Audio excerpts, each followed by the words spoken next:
E aí pessoal, tudo bem? Eu sou o Gustavo e começa agora mais um Porque Sim, Não é Resposta. Você aí, você já deve ter ouvido falar que o Brasil gasta demais com funcionário público. Não é de hoje que se fala isso e com a crise a questão voltou com força para o radar. Mas será que a gente tem tanto funcionário público assim no Brasil? Será que gasta mesmo muito, tanto assim com esses servidores?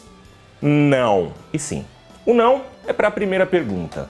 Comparativamente, o Brasil não emprega tantos funcionários públicos assim. Mas sim, a conta tá cara demais para o governo brasileiro, ou melhor, para você, pagador de impostos. Os números que eu vou apresentar aqui hoje estão todos lá num relatório, num estudo publicado dia desses pelo Banco Mundial. Procura aí no Google, vale a pena.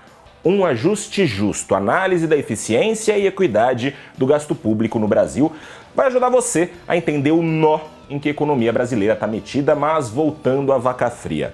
Cerca de 6% da população do Brasil é composta por funcionários públicos. Esse nível está bem próximo da média da América Latina, de pouco acima dos 4% e abaixo dos 10% dos servidores dos países da OCDE, que é o chamado Clube dos Ricos, que reúne 35 grandes economias. O problema é o custo. O custo de manter essa categoria é bastante alto por aqui. A massa salarial dos servidores corresponde a 13% do PIB nacional. Em países como Austrália e Estados Unidos, as quantias correspondem a 9% do PIB e no Chile equivale a apenas 6% do PIB.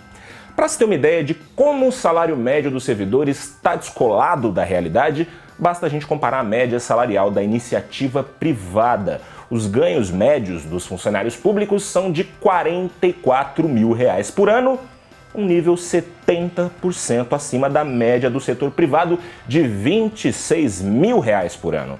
Você aí, funcionário público, se você estivesse perguntando onde foi parar essa grana toda que não está na sua conta bancária, bem provavelmente você não é um servidor da esfera federal.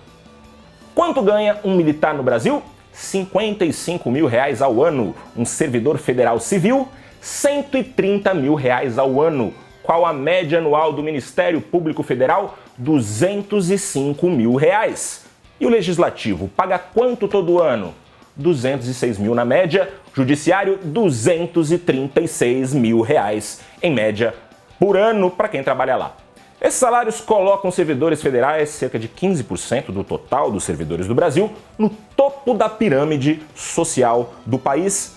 Não temos tantos funcionários públicos no total, mas uma pequena parcela entre eles recebe salário alto demais. No que isso dá? Dá em concentração de renda. No Brasil, das 10 atividades com salários mais altos, 6 estão no serviço público. O salário do servidor público é pago com imposto, certo? Pois bem, o imposto no Brasil incide fortemente sobre o consumo.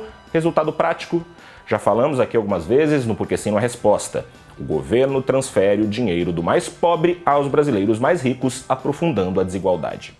A conclusão do Banco Mundial é a mais lógica possível diante desse quadro. O Brasil precisa diminuir a diferença salarial entre os funcionários públicos e o setor privado.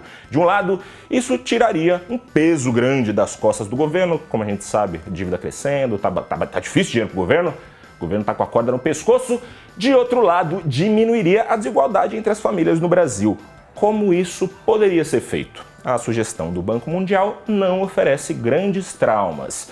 O Banco Mundial sugere reduzir o salário de entrada de todos os servidores. Mas por que sem grandes traumas? Bom, hoje 38% dos funcionários públicos do Brasil estão acima dos 50 anos. Logo, estão às vésperas da aposentadoria. Em cerca de 10, 15 anos, eles já vão ter parado. Poderiam ser trocados por trabalhadores com um nível salarial menor de entrada. Em poucos anos, a máquina pública poderia ser desinchada, né? Reduziria gradativamente o tamanho do Estado. Daí você pode me dizer, mas daí que incentiva os melhores profissionais, os melhores trabalhadores, os que mais estudaram, que são mais capazes, vão ter para entrar no serviço público? Eles vão querer ser funcionário público? Se a qualidade do serviço já está uma droga, vai cair ainda mais? É um risco. Mas outra proposta do Banco Mundial responde a essa pergunta. O Brasil poderia pagar aos servidores bônus ainda mais generosos que os atuais, só que num sistema muito mais rigoroso do que aquele que existe hoje. Promoções e prêmios precisariam estar relacionados estritamente ao bom desempenho de um servidor, não ao tempo de serviço, por exemplo. Isso poderia colaborar para ganhos de produtividade e desse jeito, quem quiser ser servidor poderia até conseguir um rendimento maior do que no setor privado, mas para isso teria de mostrar serviço. Ganharia assim o servidor, comprometido com a sociedade, e, mais importante, o pagador de impostos, o cidadão que poderia ter acesso a serviços de melhor qualidade.